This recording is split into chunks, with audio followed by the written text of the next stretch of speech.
Bem, mas por todos os efeitos, me parece que quem se apropria da terra são os violentos. Olha para o movimento sem terra.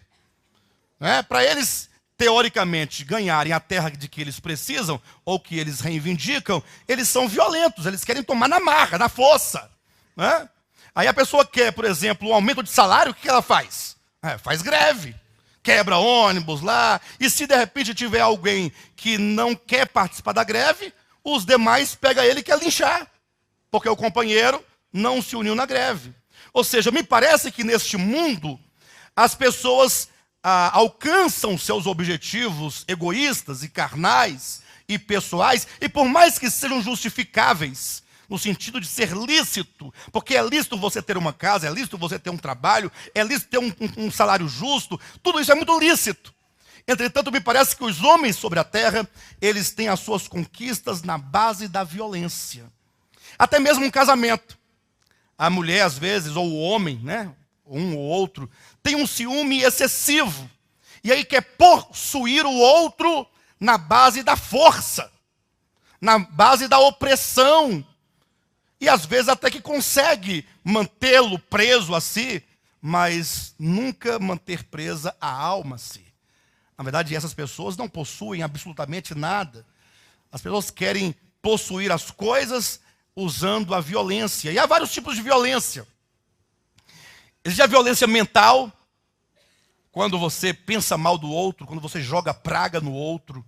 Às vezes você não pode fazer muita coisa com a pessoa, na força física, mas você faz nas palavras. São palavras de violência, são pensamentos de violência. A pessoa também tem uma violência no sentido de que ele tem uma condição material muito propícia, e então ele consegue manipular pessoas que carecem ou dependem do seu dinheiro, da sua condição. Existe a violência intelectual, ou seja, existem vários tipos de violência.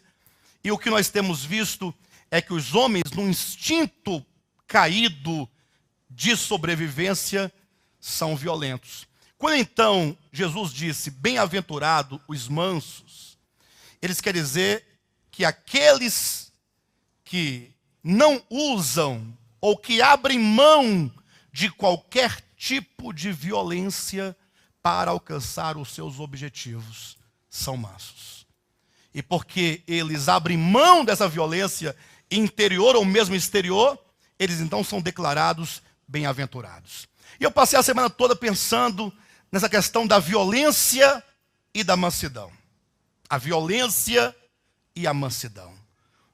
O homem manso do Evangelho é aquele que não faz uso da força, nem da força da força mental, nem da força dos sentimentos, nem das palavras, nem da opressão, nem digamos, da força física. Nenhum tipo de força é utilizada para que ele viva, para que ele conquiste, para que ele seja, para que ele possua alguma coisa. Uma pessoa totalmente despretensiosa. E eu pensando em exemplos para ilustrar a questão da mansidão e a questão da violência.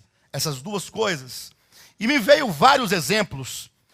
Eu me lembrei, por exemplo, de Moisés, que quando ele completou 40 anos de idade, ele estava no Egito, ele sabia, porque ele foi criado pela sua mãe, ele sabia que ele era um hebreu, e ele sabia que ele era um prometido para libertar o povo de Israel do Egito. Ele sabia disso.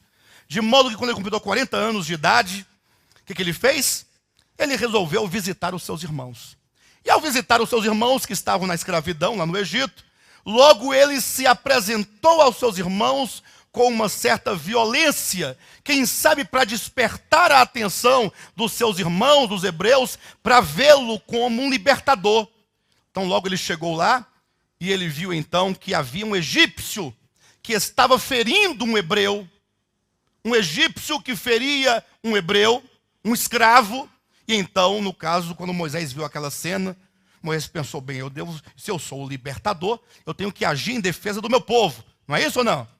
E para tanto, então, para que o meu povo me veja e me reconheça como um libertador, então eu vou intervir nessa situação e logo eles perceberão que eu sou o seu novo libertador, e aí eles vão me aclamar libertador, e aí é a hora que a gente faz um grande movimento e a gente sai daqui com vitoriosos sobre o Egito. O que ele fez? Ao invés de simplesmente ele promover a paz, ele pegou e golpeou de morte o egípcio e ele matou o egípcio. Então ele usou da força física para talvez alcançar algo teoricamente positivo. Ele será o libertador do povo. Eu pergunto, Deus queria libertar o povo de Israel do Egito? Sim ou não? Havia inclusive promessas de libertação para o povo hebreu? Havia. E Deus iria usar Moisés como libertador do povo de Israel? Então bastava que ele confiasse em quem? Em Deus.